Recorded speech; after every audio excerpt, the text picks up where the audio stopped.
The State Department is using DEIA to mandate division within the State Department. At the same time, it's failing to carry out its basic responsibilities, improving foreign relations. In many cases, they're making foreign relations substantially worse, like, say, flying a pride flag over the Vatican.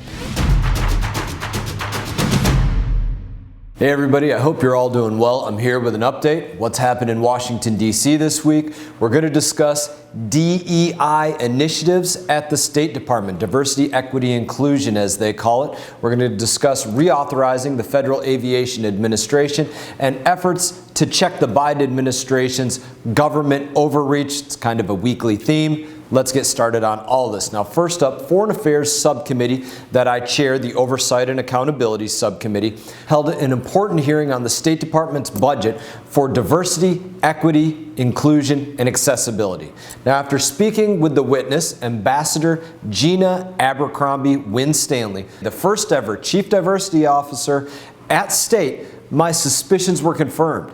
The State Department is using DEIA to mandate division within the State Department. At the same time, it's failing to carry out its basic responsibilities, improving foreign relations. In many cases, they're making foreign relations substantially worse, like, say, flying a pride flag over the Vatican.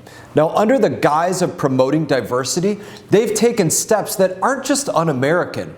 They're weakening our foreign service. They're doing away with the requirement to pass something known as the Foreign Service Officer Test in order to become a Foreign Service Officer. Now, she claimed that it levels the playing field and allows the department to examine more candidates from a wider variety of backgrounds. And she also claimed that many people in the Foreign Service Office had never taken the Foreign Service Officer test. But what she never answered for was this: for those that took a test and failed a test, why would they be allowed to continue on in the process? That doesn't make sense to anybody. But name me one other profession where you can fail the qualifying exam and still get the job. Would you want to be represented by a lawyer who failed the bar? Would you want to be operated on by a surgeon who didn't pass the boards? On top of that, key criteria for promotion is now how well they adhere to the DEI agenda. Let me say that again.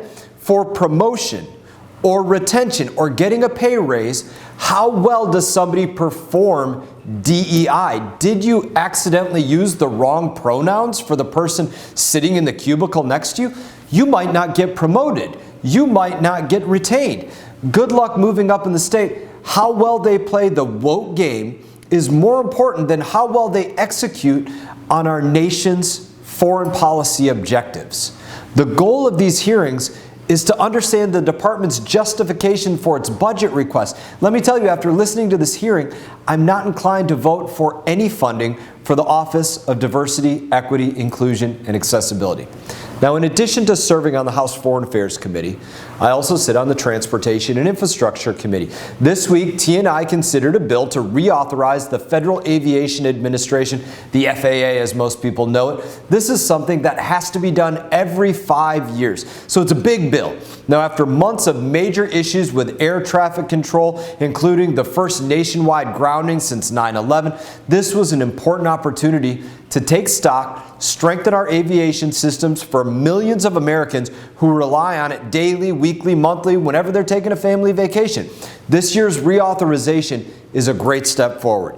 It improves the efficiency of the FAA by streamlining the regulatory process and clarifying the responsibilities for different offices within that agency. Really something that needs to happen inside every agency within the federal government. It grows the aviation workforce by removing barriers to entry by reestablishing the Aviation Workforce Development Grant Program. It also addresses key safety issues and cybersecurity risks by leveraging new technologies in order to ensure American aviation remains the gold standard in safety, which is what it is.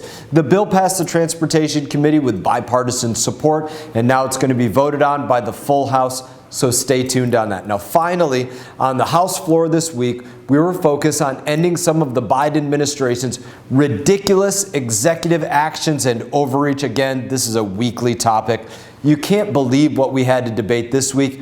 Gas stoves. In one of the clearest examples of government overreach that I've ever seen the Biden administration, they actually want to regulate what type of stove you're allowed to cook your dinner on.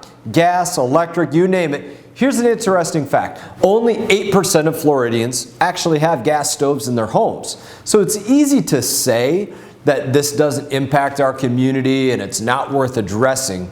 But today, it's gas stoves.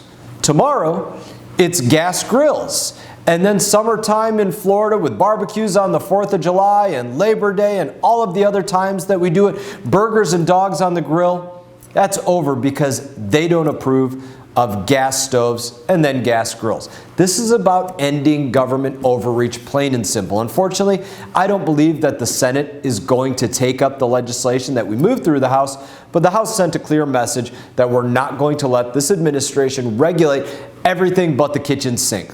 Now, on a similar note, we also voted on something known as the REINS Act, which would limit the ability of the executive branch to create new regulations without consulting the legislative branch, aka Congress. Since taking office, Joe Biden has created enough new regulations to cost the American taxpayers over $2 trillion each year in compliance costs and economic losses.